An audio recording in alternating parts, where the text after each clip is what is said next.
Russia. Moscow. Domodedovo International Airport. July 1st, 2002, 8:10 p.m. 45 Russian schoolchildren wait to board a flight to Barcelona. It's their reward for doing well at school. Among them is 11-year-old Artur Hamatov. At the start of the school year, we agreed that if he finished with top grades, then he could go with the group. When I came back from work one evening, he came up to me and showed me his school report card and said, "Dad, look, I kept my word." And he looked at me with a question in his eyes, and I said, "Good, I promise you can go." The children are from Ufa in central Russia. They've been delayed in Moscow because they missed their original flight. A replacement has been chartered to take them to Spain. Flight BTC 2937 is now ready for boarding. Also on the flight are Svetlana Kaloyeva and her children, Konstantin and Diana. They're visiting their father, who's been working in Spain for a year and a half.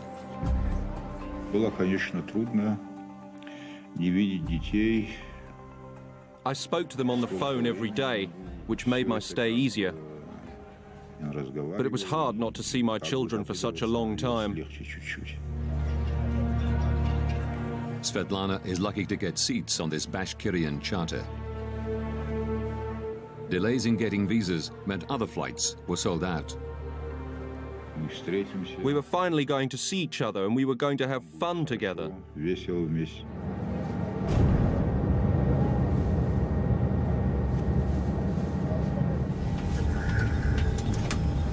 The crew complete final preparations. Дамы и господа, вас приветствует капитан корабля. Добро пожаловать на борт башкирских авиалиний.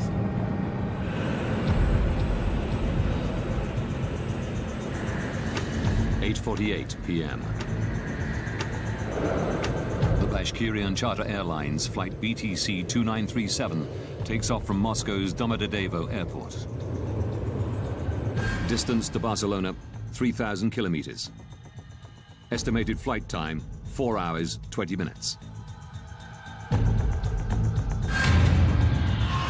Switzerland. Zurich Area Control Center. 11 p.m. 35-year-old Danish-born air traffic controller Peter Nielsen is working the night shift. He and one other controller are managing a sector of airspace above eastern Switzerland and part of southwestern Germany. By day, this is one of the busiest crossroads in Europe. But at night, traffic slows down to a trickle, with only a few planes at any given time. Peter Nielsen's colleague goes on a break. Nielsen is solely responsible for all Zurich area airspace. He sets one radar for traffic passing through his sector, and the other for planes coming into land at nearby Friedrichshafen Airport. But after 11 p.m., there are no scheduled landings. Nielsen can concentrate exclusively on passing traffic.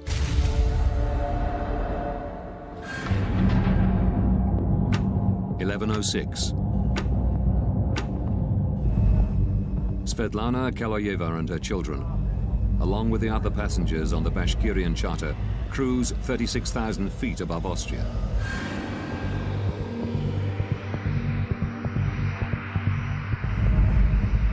They're scheduled to arrive in Barcelona in just over 2 hours. 600 kilometers away, a DHL Boeing 757 takes off from Bergamo in Italy. Destination, Brussels.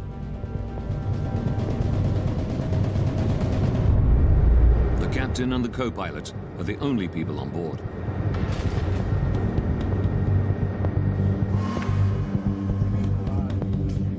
Maintenance engineers arrive in Nielsen's control room. So you will be working from the backup, okay? They've come to service the main radar.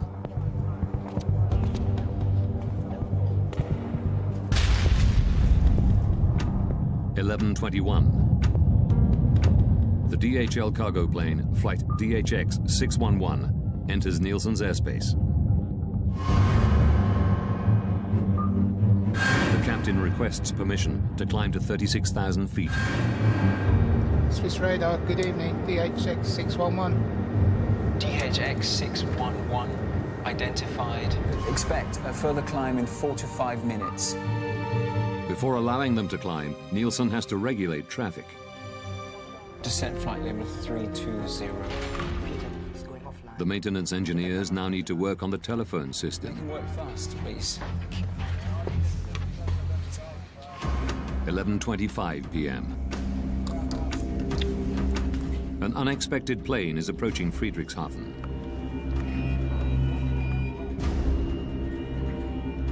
Nielsen has to switch radar stations.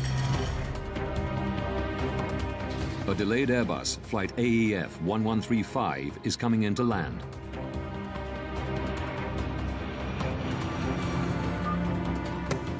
He calls the airport's control tower to let them know.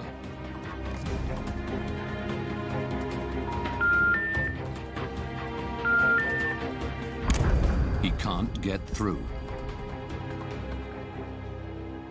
But he still has 10 minutes before the Airbus will land. So he moves back to the passing traffic radar. DHX 611. And gives the DHL cargo plane the go-ahead to climb to 36,000 feet. Climb flight level 360.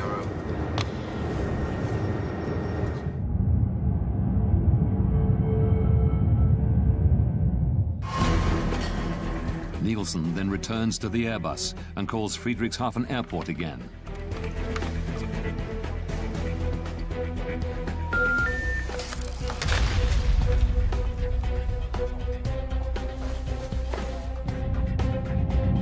BTC 2937. The Bashkirian charter calls in as it approaches his sector. Station calling, say again? BTC 2937. Level 360. Level... But just as Nielsen acknowledges them, the Airbus contacts him. AEF 1135 is inbound. The final approach fix for ILS runway 24. I expect so. I'll call you back shortly. Nielsen calls Friedrichshafen a third time.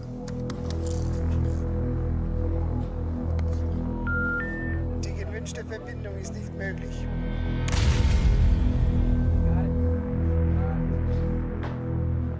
AEF 1135. He radios the Airbus and tells them to contact the airport directly. I lost my phone connection to Friedrichshafen. Could you please call them on your second set? Affirm. The DHL plane is now flying over Switzerland at 36,000 feet. Suddenly, its onboard traffic collision avoidance system, TCAS, sounds an alert. Traffic.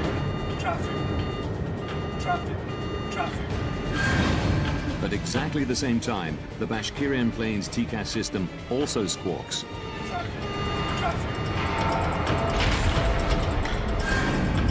The two planes are now 25 kilometers apart.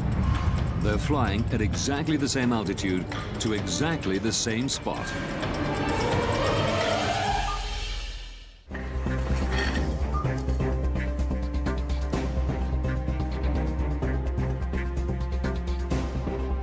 Peter Nielsen suddenly realizes he has an urgent problem. BTC 2937. He immediately tells the Russian pilots to descend. Descent flight level 350. Expedite, I have crossing traffic. Seconds later, their TCAS system says the exact opposite. Climb. Es ist climb. Please guide us down. Climb. At the same time, the DHL's TCAS tells it to descend. Descend.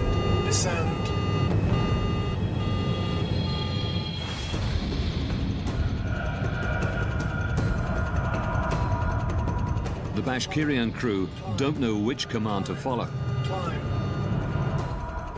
Nielsen repeats his instruction.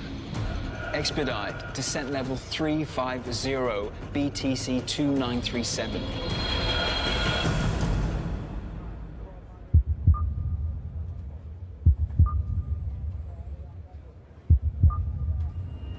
When he sees that they followed his orders, Nielsen tells them that the DHL plane is approaching from their right-hand side. We have traffic at your 2 o'clock position, now at 360. He switches back to the Airbus.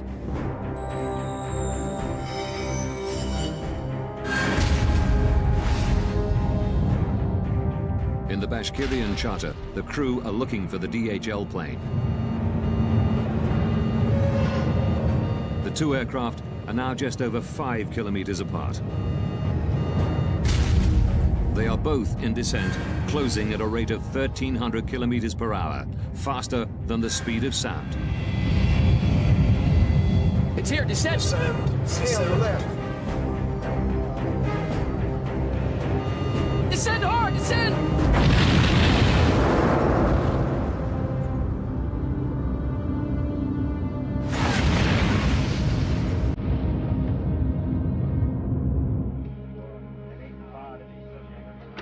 11:35 p.m. AEF 1135.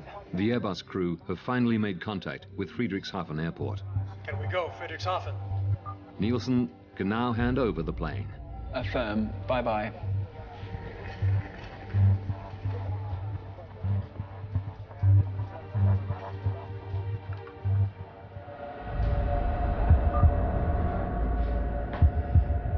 BTC 2937. BTC 2937.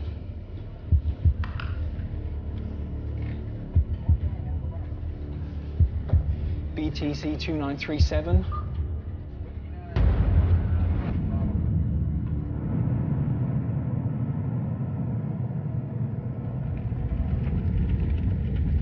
Burning wreckage falls from the sky near Überlingen, Germany.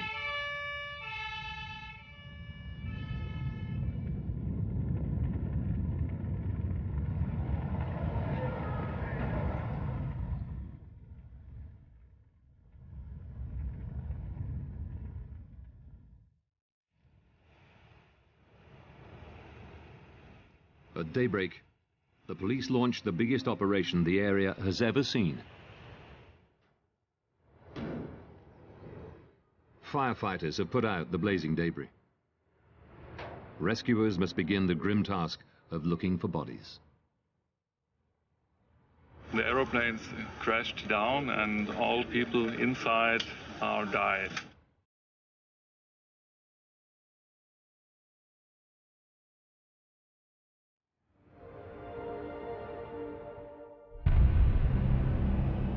Within days, the victims' families arrive at the scene. Among them is Zulfat Hamatov, father of 11-year-old Artur. Через 2 дня мы полетели в Германию. Это был шок. Мы все были в шоке. It was a shock. Many parents were fainting when we saw the broken plane wings, the broken tail. We still hoped that these children would run in, appear from somewhere, and probably every parent believed in some miracle. Vitaly Kaloyev flies in from Barcelona, holding out for news that his wife and children were not on the flight. One has to be certain. Maybe it was not my aircraft that crashed. Maybe something else had happened. Who can know without proof?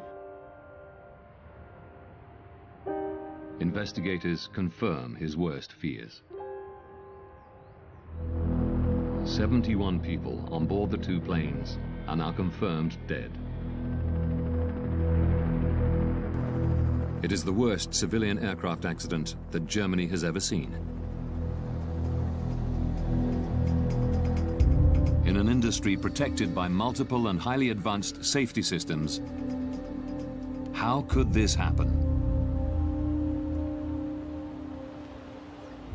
Now, by rewinding the events of that day, and by going deep into the investigation, Traffic. we can reveal the calamitous chain of events that brought two planes to exactly the same spot at exactly the same time. Investigators from the BFU, Germany's Federal Bureau of Aircraft Accident Investigation, are called to the scene. Jens Friedemann is put in charge of the crash site. Die Untersuchung eines Flugunfalls. The investigation of an air accident is like a forensic investigation, a crime scene. One wants to establish the facts. Crime scene.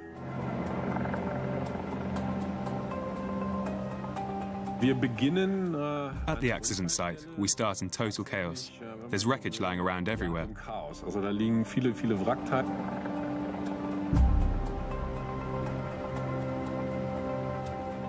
Friedemann can take nothing for granted. Not even that the two planes collided. Two aircraft were in the air. Whether they had collided or just flown past each other too close and lost control, or something like that, we just didn't know. Without the black boxes, Friedemann must try to work out what happened by examining the shattered fragments of wreckage. Key pieces are brought to a specialized storage facility in northern Germany.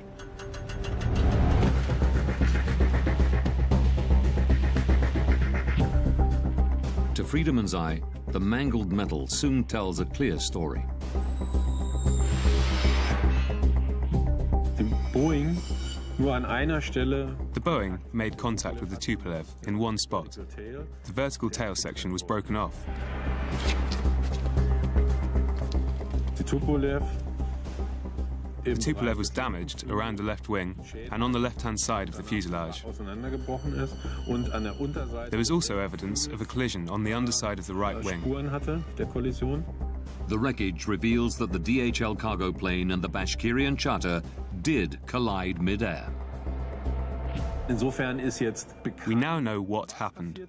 The question is, why did it happen? How could it happen that they got so close? At the crash site, amidst the fragmented pieces of the two planes, investigators have finally found what they've been looking for: the black boxes from both planes.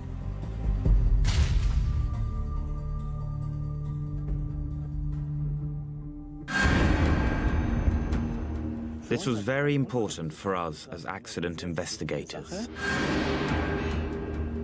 The BFU's Johann Reuss joins the investigation. It is his job to analyze the contents of the recorders. The cockpit voice recorders help us understand what happened in the cockpit, how the pilots reach their decisions. Reuss begins by examining the pilot's traffic collision avoidance system, TCAS. Our first question was to establish whether TCAS had worked the way it was intended to, the way it was designed. TCAS builds a three-dimensional map around an aircraft using its altitude, speed, and heading. All planes fitted with TCAS constantly transmit this information to each other. If planes get too close to one another, TCAS warns the pilots. Traffic. And if necessary, gives them what is called a resolution advisory. Descend.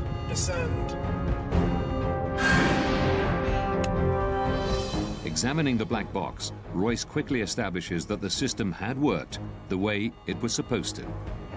Traffic. Before the collision, both TCAS systems generated and displayed a resolution advisory. The Russian Tupolev was instructed to climb, and the DHL Boeing to descend. If the aircraft had followed these instructions, there would have been no collision.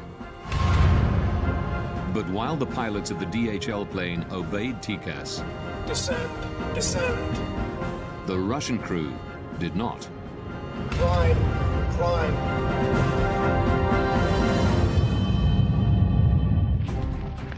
Experts from the United States are headed to the scene of the deadly mid-air collision of two aircraft in southern Germany.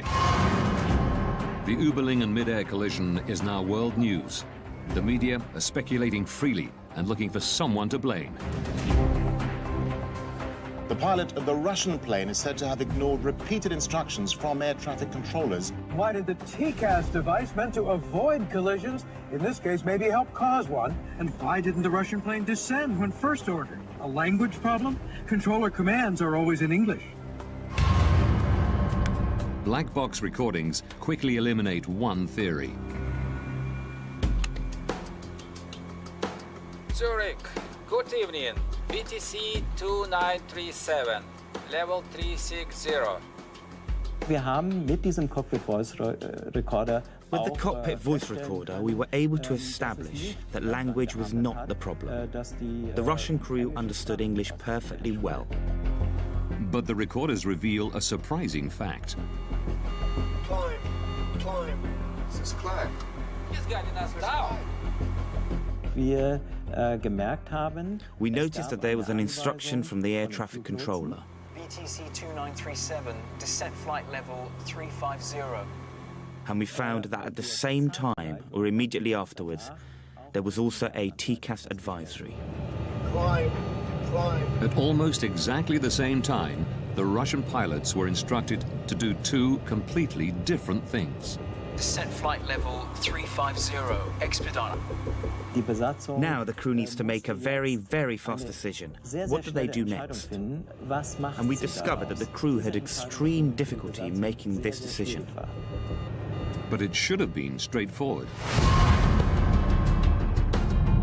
The two planes were flying over Germany, and European regulations clearly state that TCAS has priority over air traffic controllers. For me, there was absolutely no explanation why something like this would happen.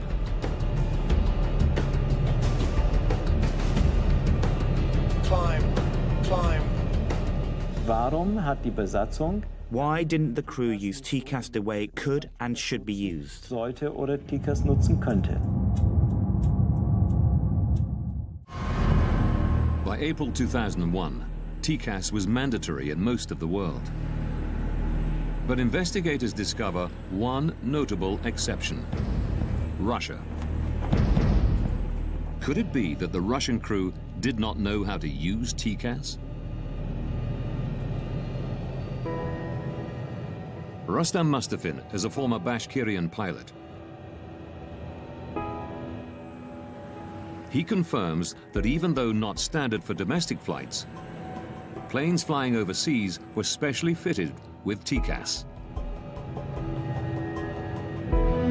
Как только международное сообщество ИКАО предъявило требования по снабжению. As soon as the TCAS requirement was introduced, the training school of Bashkirian Airlines ensured that our pilots were trained to use the system.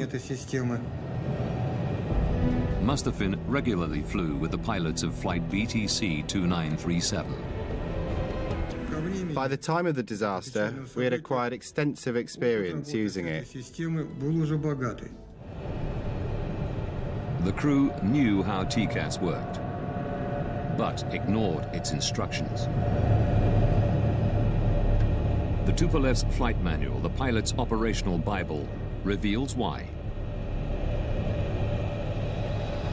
Wir haben aus diesen Handbüchern gelernt, dass We learned from these manuals that the orders from air traffic control always have a higher priority.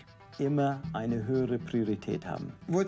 The operations manual at the time stated that the Air Traffic Control Command was to be given precedence over TCAS in the event of the system issuing an alert. It said that the air traffic control had the final authority. Contrary to European regulations, the Russian crew were trained to use TCAS only as an advisory system and could choose to follow the controller's instructions if they wanted. They were following TCAS regulations, but Russian style. I would have done exactly what these guys did. I would have carried out the air traffic control command.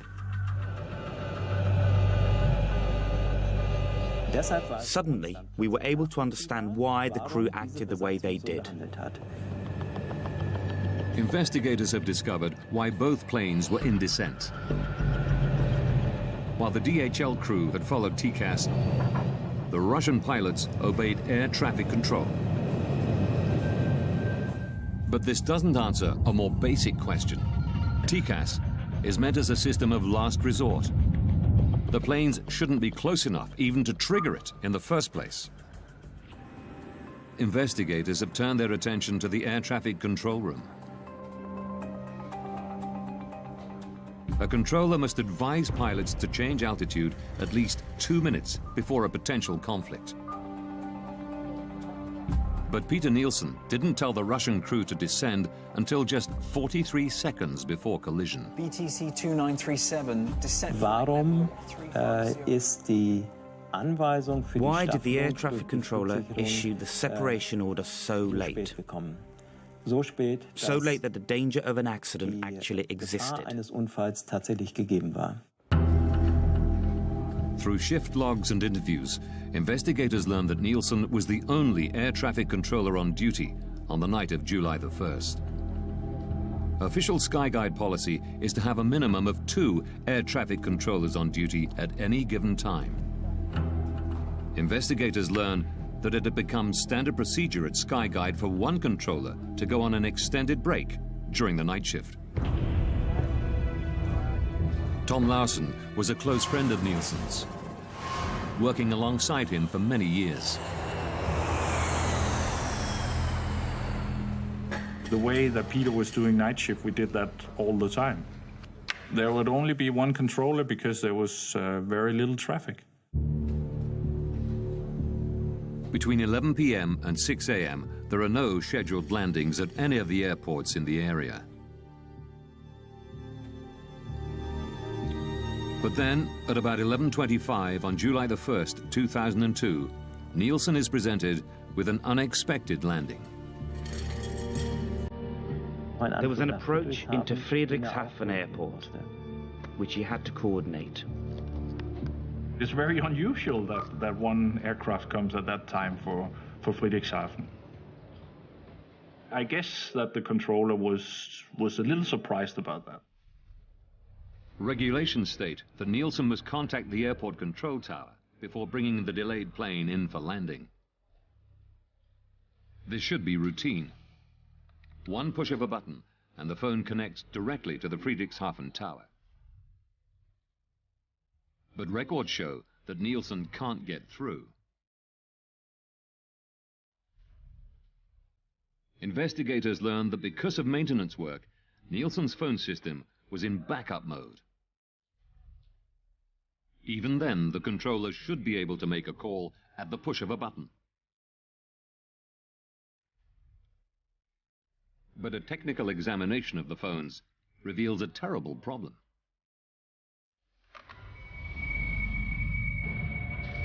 Dieses Backup, was als zusätzliche Verbindung noch The backup, which should have been there as an additional link, was not working that evening. Phone communication was not possible due to a technical problem. Nielsen tries repeatedly to call Friedrichshafen. A routine task is suddenly taking up most of his time. Die gewünschte Verbindung ist nicht möglich. War mehr beschäftigt? He was busier than would normally have been the case because he had no way of making phone calls. He had to look for alternate solutions. He had to look for other ways to communicate. I lost my phone connection to Friedrichshafen. Could you please call them on your second set? Preoccupied with handing over the delayed Airbus, Nielsen ignores the passing traffic. It was like 5 minutes that he was focused on that problem. So that took his vigilance away from what was going on the screen, on the radar screen. But his radar has an emergency function that should alert him of the impending danger. Short-term conflict alert, or STCA. Short-term conflict alert is another system like, it's similar to TCAS, just a ground-based system that helps us on the radar if we miss a conflict. If we don't see it in time, it will give us an alarm. 2 minutes prior to a potential collision, an STCA alert should flash on both of Peter Nielsen's radar screens, along with an audio warning. This is exactly what happens 180 kilometers away in Karlsruhe, Germany. Die Flugsicherung in Karlsruhe. Air traffic control in Karlsruhe had detected on their radar screen that 2 aircraft were getting closer than they should have been. Als es eigentlich sein sollte. Records reveal that the controller in Karlsruhe tries to call Nielsen to warn him. But Zurich's faulty backup phone system means he can't get through. Aviation rules say he isn't allowed to contact planes not in his sector unless the controller in charge has lost consciousness or has left his post. The Karlsruhe ATC decides to stick to protocol and tries calling Nielsen 11 times in total, but he never gets through. BTC 2937. Records show that Nielsen's visual STCA did not go off. Royce learns that Zurich's radar was also under maintenance, meaning it too was in backup mode.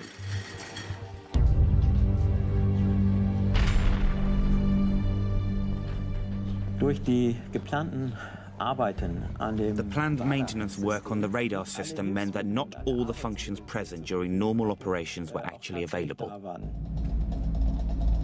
In backup mode, there is one particular emergency feature which Nielsen does not have. The visual STCA alarm. It's the final piece of the puzzle to explain why Nielsen didn't order the Russian plane to descend until a mere 43 seconds before collision. Die Untersuchung hat für uns gezeigt, dass the investigation showed us that a series of unlucky events all came together for air traffic control. zusammengekommen sind. Had Nielsen heard the STCA alarm before the plane's onboard TCAS systems kicked into action, there would have been no conflict and the accident would have been avoided.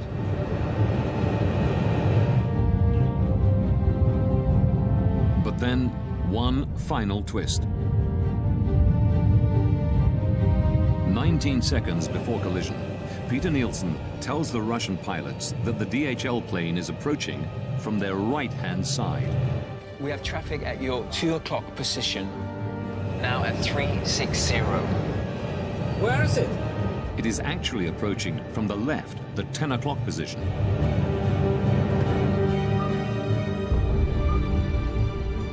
The only explanation investigators can find for this mistake is stress. It's uncertain if the Russian pilots would have had time to pull up and avoid collision, even if they had spotted the DHL plane earlier. But the records show that in the final seconds, they tried.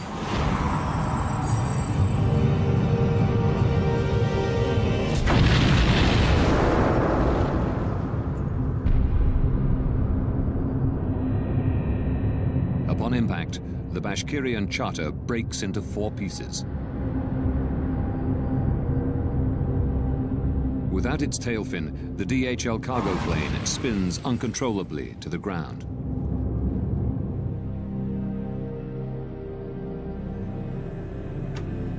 February 21st, 2004. As investigators write up their final report, Vitaly Kaloyev flies to Zurich. He's become obsessed with finding somebody to blame for the death of his wife and children. I wanted to hear them say, "We are responsible, but forgive us if possible." They killed so many children and nothing had happened. No apologies, no expressions of sorrow, nothing. Nielsen still worked at Skyguide, but was moving into areas of safety analysis. Kaloyev found where he lived. I went to see the controller. I knew he had been on duty that night. All this had to be brought to an end. Everything had to be closed. I didn't want to wait any longer and decided to finish this myself. Nielsen came out. He was taller than me. I showed him the photos of my children lying in their coffins. He pushed my hand away. Then he got what he deserved.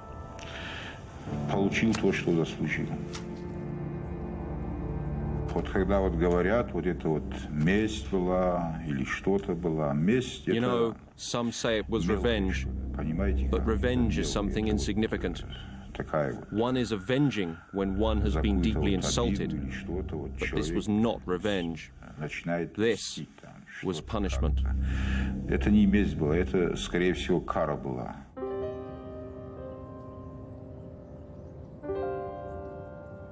In Switzerland, a man has been arrested in connection with the killing of an air traffic controller who'd been on duty when two planes collided 2 years ago. Hunted down and stabbed to death in front of his family. Murdered for a fatal mistake. Peter Nielsen was 36 years old. He and his wife had 3 children. After his arrest, Vitaly Kaloyev is held in a psychiatric institution, while the court decides whether he's mentally fit to stand trial. Kaloyev is convicted of premeditated killing and sentenced to 8 years in a Swiss prison. In November 2007, he's released after an appeal determines that he had acted with diminished responsibility because of the deaths of his wife and 2 children. Vitaly Kaloyev is unrepentant about his actions.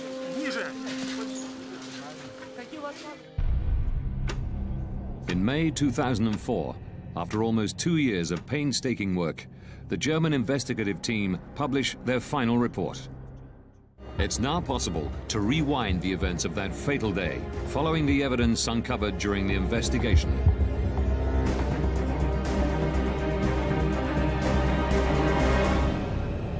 July 1st, 2002. 8:48 p.m. 2 hours, 47 minutes from disaster. A Bashkirian Airlines charter takes off from Moscow's Domodedovo airport. 20 minutes from disaster. At the Zurich Area Control Center, 2 air traffic controllers are on duty. One goes on a break.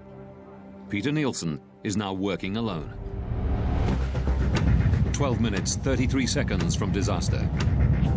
A DHL cargo plane enters Nielsen's airspace and requests permission to climb to 36,000 feet. 9 minutes, 49 seconds from disaster. A delayed Airbus is coming in to land at Friedrichshafen Airport. Nielsen tries to call the airport to hand over the flight. But his phone system is in backup mode due to maintenance, and the backup system has a fault. 5 minutes, 21 seconds from disaster. The Bashkirian charter radios Nielsen. It's flying at 36,000 feet and is about to enter his airspace. Good evening, BTC 2937. 2 minutes from disaster. The Bashkirian and DHL planes are now at the same altitude, less than 44 kilometers apart, closing in on each other faster than the speed of sound. The Short-Term Conflict Alert, or STCA, should now warn Nielsen of the impending collision. But his radar is also in backup mode, so the STCA is not fully functioning.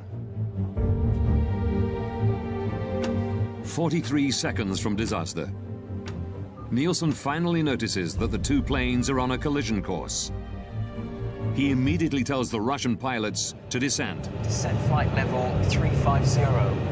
Seconds later, TCAS goes off in both planes. It tells the DHL pilots to descend. Descend, descend. And the Russian crew to climb. Climb. He's guiding us down. Nielsen is unaware that both planes have been issued advisories. He repeats his instructions to the Russian pilots. Descent flight level 3. Russian guidelines allow pilots to make their own decisions in such conflict situations. Here, they follow Nielsen's command. Both planes are now in descent. 19 seconds from disaster. Nielsen believes the conflict is resolved. But before signing off, he tells the Russian crew that the DHL plane is approaching from the right. In fact, it's approaching from the left. 3 seconds from disaster. The Russian crew have spotted the DHL plane. They pull up, but it's too late. Descend hard, descend!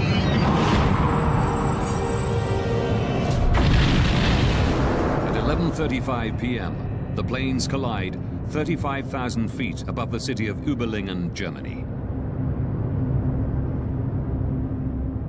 All 71 people on board the two planes die.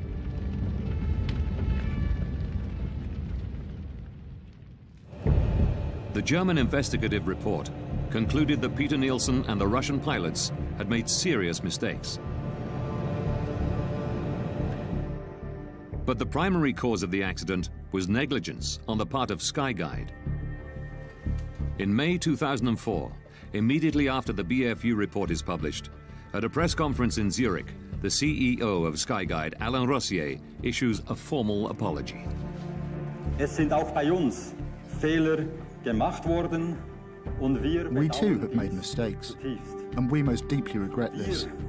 We take responsibility, as outlined in the German investigation report. And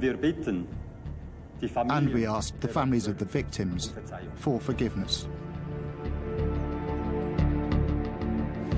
In September 2007, a Swiss court finds 4 Skyguide employees guilty of negligent homicide.